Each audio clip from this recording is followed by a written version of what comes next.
Պետության պահպանությունն է, պետության ազատագրումն այս կապիտուլյան տապազգային իշխանություններից, այս ուրացող իշխանություններից,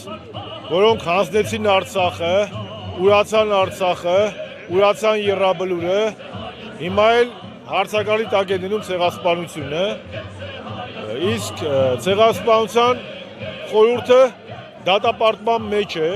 եւ վերածննդի մեջ է։ Մենք մի բան ենք ապացուցել, որ որպես ազգ, որ երբ որ մենք միախմբվում ենք եւ ազգային գաղափարներին հավատարիմ ենք մնում, հայ ազգը կարողացել է 15 թվականի ցեղասպանությունից հետո 3 տարի անց սարդարապատ տալ։ Բայց դրա համար անհրաժեշտ է, որպեսզի ազգում ղեկավարեն ոչ թե կապիտուլյանտ ադրբեջանահաճո քաղաքականություն իրականացնողները,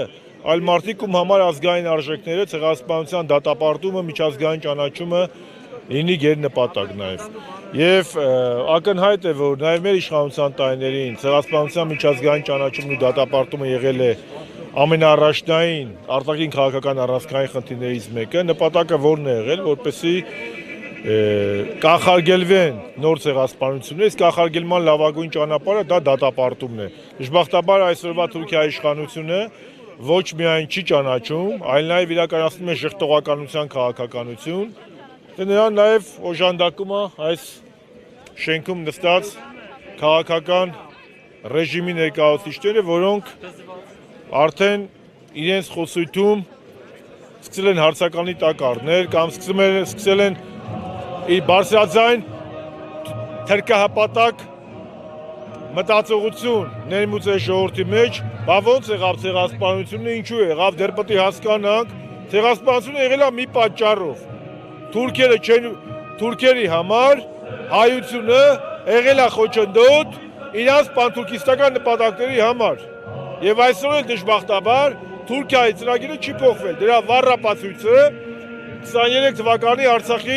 Արցախում հայ բնակչության բռնագաղթն եւ էթնիկ զտումը։ Պարոն Շարմազանով, այսօր տեսնում ենք, որ Հայաստանի իշխանությունը ժխտողական ուրացման քաղաքականություն է վարում, միայն թե կարգավորվի Հայաստան-Թուրքիա հարաբերությունները, բայց սրան զուգահեռ նաև Թուրքիան պնդում է, որ մինչև չկարգավորվի Հայաստան-Ադրբեջան հարաբերությունները, խաղաղության պայմանագիր չկնքվի, ապա նա որևէ կերպ չի կարգավորվելու հայ-թուրքական հարաբերությունները։ Ինչ նպատակ է հետապնդում այս եւ Թուրքիայի նպատակը որն է այստեղ։ Ես ասացի, նախ ֆիքսենք մի բան, որ հայ-թուրքական կարգավորման գործընթաց չկա, կա մի կողմից Թուրքիայի պահանջների կատարում միակողմանի, Թուրքիայի կողմից շանտաժ, մյուս կողմից էլ էլի չկա հայ-ադրբեջանական խաղաղության օրակարգ, կա Հայաստանի ադրբեջանացման օրակարգ։ Ինչ նպատակ են հետապնդում,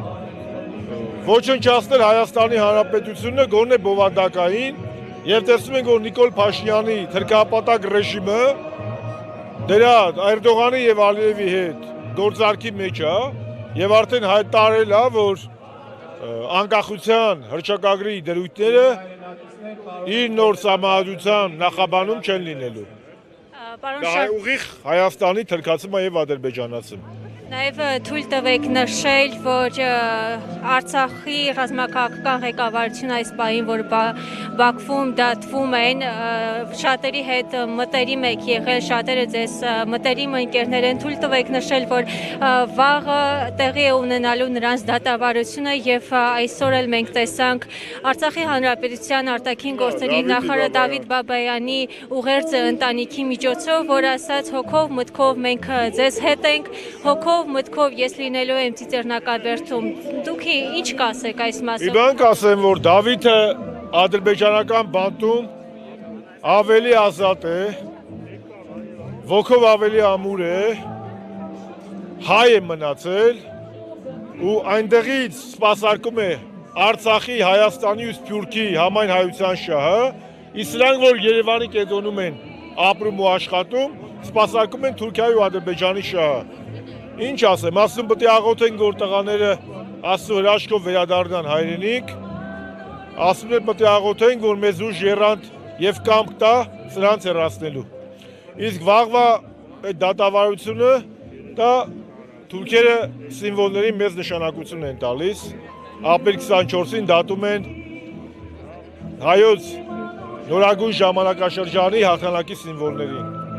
Ես մեկ անգամ չէ որ ասել եմ, որ